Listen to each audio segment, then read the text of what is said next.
Mike Hill.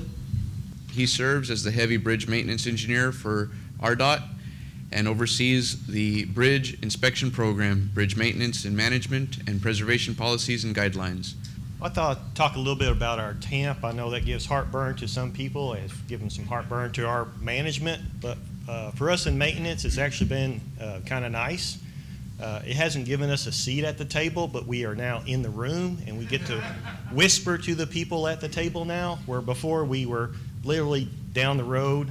We're separated from the people that make those decisions, about a half mile or so. So it's kind of nice to get an opportunity to give some input now. And I thought I'd go down about where we started from, because we started from ground zero. We really didn't have a bridge management system, didn't even know what that was at first. And how we got started, how we used it for our TAMP, how we, being from operations, we want to actually use it. I mean, we don't want to just check the box. So, and I thought I'd go through some of the challenges we have in putting our bridge model together. Our DNA, I mean, we have the inspection and we have the maintenance. So we find things, we fix things. We don't really look ahead 20 years. We were just, as we found it, we fix it. And so that's where we're kind of starting from. Back in 2011, they sent me to the National Bridge Management Inspection and Preservation Conference. We really didn't go to too many things in Arkansas. We kind of stayed home, didn't really visit with people. And they said, well, inspection, you have inspection, go to the inspection part. Well, I got there and there's 3 tracks: inspection, bridge management, preservation. Well, nobody was there to tell me what to do because they sent just me. So I snuck into some of the other tracks and I thought, well, this is some cool stuff. Why aren't we doing this? And that was the first time we got to see what is bridge management and the preservation. That was all new to us. Kick-started our bridge management system there. Just so happened that the person running Pondus at the time was retiring, and the bridge division didn't have anybody to replace him, so we said, we'll take the position.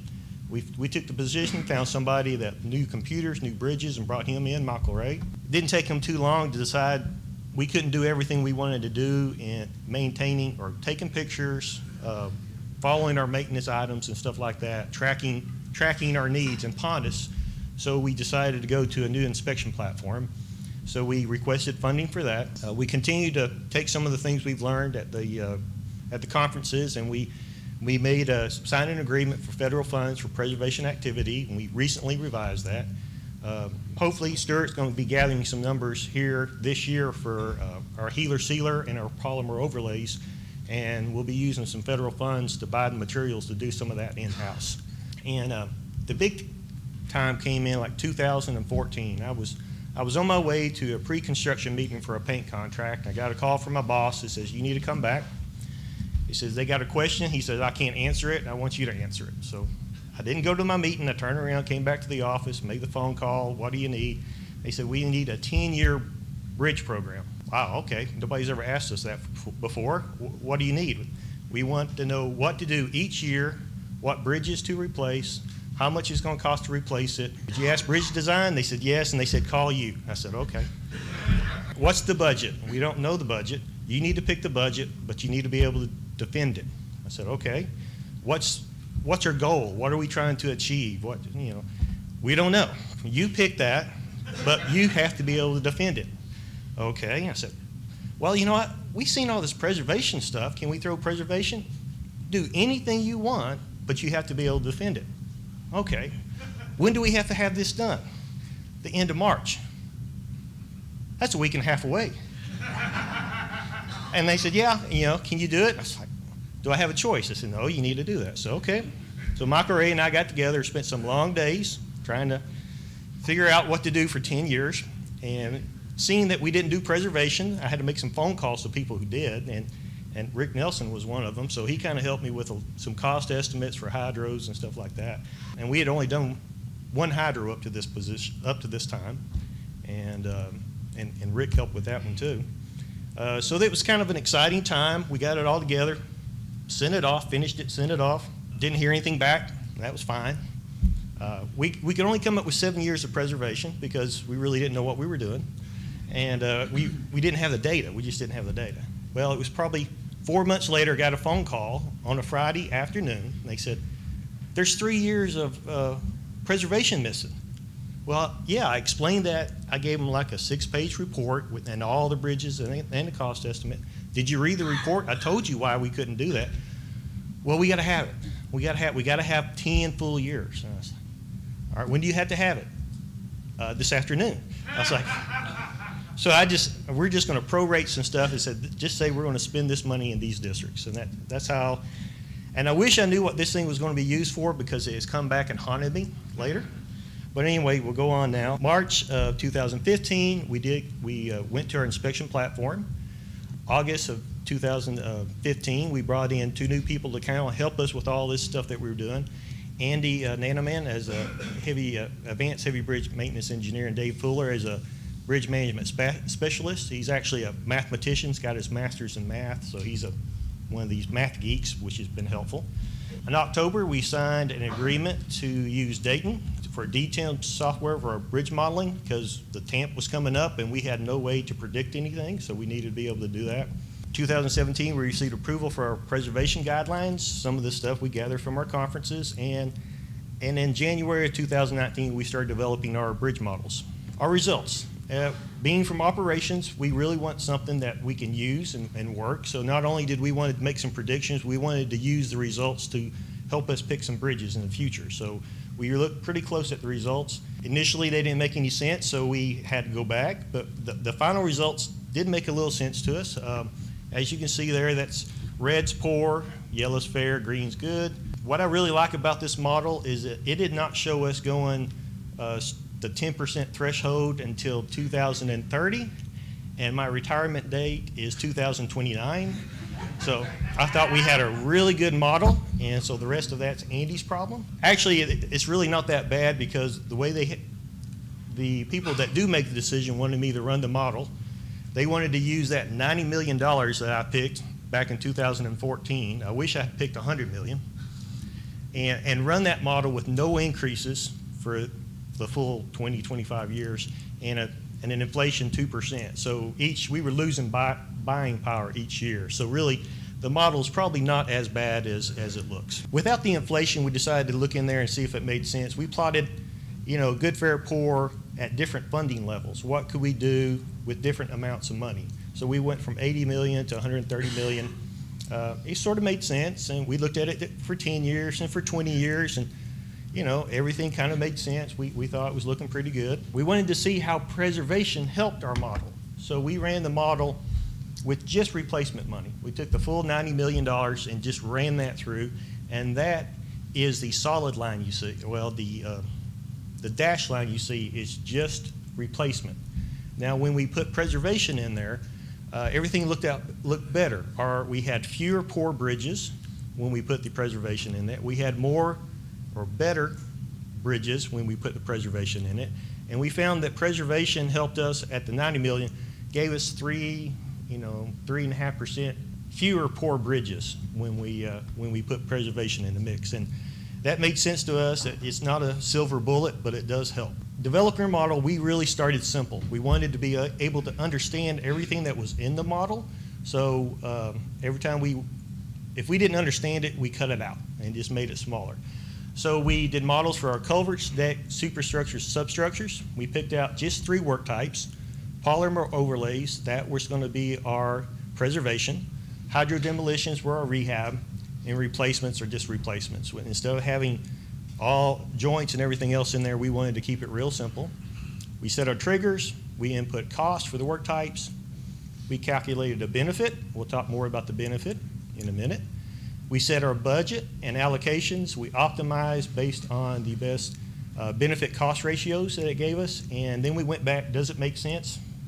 The first time it did not, so we'd had to go through it several times to see what made sense. Let's start with our families. We had 18 families, and when we say families, that's similar bridge, either similar bridge decks or similar bridge superstructures. Each thing was a family, and we tried to group them together thinking those things are going to behave similar. So we kind of grouped those together. We've got 18 families. Each family has 3 curves, or transit curves. So basically in that family, it could be a good child, a fair child, or a poor child, depending, or the bad child. And depending on how behaved early in its life, we kind of determined it was going to be a bad child the rest of its life. So that's what, and this is kind of how this is like a superstructure. Basically, we graphed everything. We took every year the NBI number for like the superstructure for that bridge and plotted age and NBI number and took it out from 1992 forward. And then we plotted lines to we plotted a graph, best fit curve, and then we moved like 20% of them up, 20% of them down, and it said, made a new curve. We have a good curve, fair curve, and poor curve. And depending on where it was at a certain time, that's where that determined which curve we put it on. And all our curves right now are deterministic curves. We wanted to make sure it makes sense. So what we did, we looked at all the bridges that were in the inventory in 1992 and what still existed. And we pulled those bridges out, and then we ran the model for 25 years. We put those bridges in the model with no preservation, no replacement, no anything. We just let it deteriorate. And we looked at it. The solid line you see is the solid lines are the actual poor numbers. The dash line is what we predicted. And of course, starting off 92, everything's the same. At the end of 25 years, we were really close to predicting poor. We missed it by about 2%, and we were really happy with that. Not as good on our fair and poor, and we kind of flip-flopped those a little bit, but we're really looking at the poor, so that's what we were really concerned about. We thought for our first stab that was okay to work with this. Going back to our benefit, we looked at a lot of different things for our benefit. Health cost index, we were looking at what other people had used, and honestly, we couldn't follow it. We couldn't make sense of it. We couldn't say, if we change this, what happens? And so we really tried to simplify it. And since we're only worried about poor bridges, let's just look at NBI numbers, all right? Well, we wanted to simplify some more, and we took the substructure out, because our substructure, if it's concrete, we don't have a problem with it. If it's timber, it's always a problem. We're not going to try to preserve timber. So we found that the substructure wasn't our driving force. So we just took that out. We just looked at decks and superstructures. So what we want to do is maximize those two and minimize the difference between them, because you didn't want to spend a lot of money on a deck if your superstructure is fixing to go poor. So, so basically you can see our yearly benefit, deck times super, and divided by 9 plus the difference between the two. And that just gave us a yearly benefit. And the way the model works is that you ran the model, and if nothing happened, that would be the yellow curve, because you still plug the numbers in even if you're not doing anything. That gives you the yellow line. Now you do your benefit, say in this case it was a polymer overlay, and what that did is just preserved it. It didn't really add anything to my NBI numbers, but it did preserve that NBI numbers for some time, so that's the benefit. So the area bounded by the two lines, that's the benefit over time. And then we cut it off when our bridge went poor. It's really not a benefit anymore. The bridge is poor, so we decided to stop it at that. We found that when we let the model optimize, one year we would have a lot of preservation. It was sticking all our money in polymer overlays. It really liked to use preservation early, and replacement later, and that's not how we would fund things, so we decided we need to set the budget and allocations for it. And the way we did that, we basically took a range of numbers. So much goes into preservation, so much into rehab, and the remainder goes to replacement. And we plotted those out. So we did like 36 different runs on different allocations, and we came out with what gave us the fewest poor bridges at the end of 25 years. And what we found is for a $90 million budget, the split 8 for preservation, 12 for rehab, and 70 for replacement gave us the fewest poor bridges, so that became our allocation. Our kinks and corrections are really, we thought you need to start with a simple benefit. You can complicate it later, but you really need to understand it. One of the things we found when we looked, we followed the bridges, their whole lifespan, and we found like one bridge, the model says replace this bridge early in its life, and then 40 years later it said replace it again. What happened there? Well, what happened is the model, when it said time to replace, it replaced it with bridge in kind. So it was a timber bridge, it replaced it with a timber bridge. So we had to tweak our model and said, all right, when you replace a bridge, replace it with one of our newer bridges, and we put it on the good curve. So had to look at that. we found that you need to run your model way past where you're looking, because your benefit accumulates over time, and you want to make sure you capture all your benefit. Of course, you stop accumulating your benefit when it goes poor, and like once I said before, don't let the model pick your budget. You really need to decide how you're going to allocate your money. Otherwise, you're going to have a lot of up and down years. Some changes we made this year, for our replaced bridges are usually bigger than the ones we're replacing a lot of times, so we added area for that, so that it's going to cost us more to build it, but we're also going to have that area when we start calculating good, fair, poor. We did some changes on our deterioration curve from how old it was. That used to decide where we put it on the curve. Now how long it's been in that current condition, to try to spread out, because we had some big jumps, because we had a lot of bridges built at the same time in the 60s, and they were all jumping to poor at the same time. So we had to spread out that a little bit, and we moved to our BA system. Future endeavors, my math geek is really wanting to use some machine learning to mix in some other factors for our modeling, so we're going to be looking at that in the future. We really want to do some joint and paint work, add that to our model, probabilistic determination models for that, and probably outside the model we're going to do some clustering to try to pick jobs in a certain area, and so we can put those all into a project to make more sense. When we, instead of one recommendation for one bridge, we'll make groups of recommendations. Anybody have any questions? On your model, as you're running these different various scenarios, did you look at primarily your problem is on the deck or the superstructure? I know you didn't have any substructure. If you had it, you eliminated it with removing the wood. Right. We took it out of our benefit, but we did still run the deterioration models on the substructure, so that was still in there. It wasn't part of our benefit. We're kind of finding that the decks are driving, because that's our preservation activities, and our rehab is basically our deck.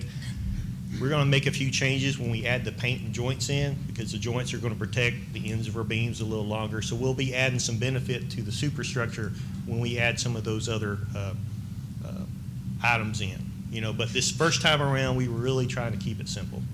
On your preservation activities, are you building in any benefit for NBI, like if it's a 6 and you've got minor cracks on the deck or something, you put an overlay to seal those cracks off, are you raising your NBI codes back up to a 7? Is that something they do in Arkansas? Not every state does that. No, what we did in our model, just to try to make a good clean break at a place, we said polymers would go on 7 and above, because those 6 are kind of borderline. You really have to look at them, but we had to pick the model. So we let 6 and 5s, we told the model to do hydros, and then 7s, we just held it for 12 years and said, all right, we stopped time for 12 years, basically, on the curve, and then we let it go again on the curve. Okay. And that's how we got our benefit.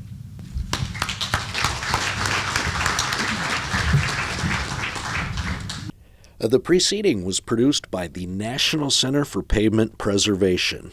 More information can be found on the web at pavementpreservation.org.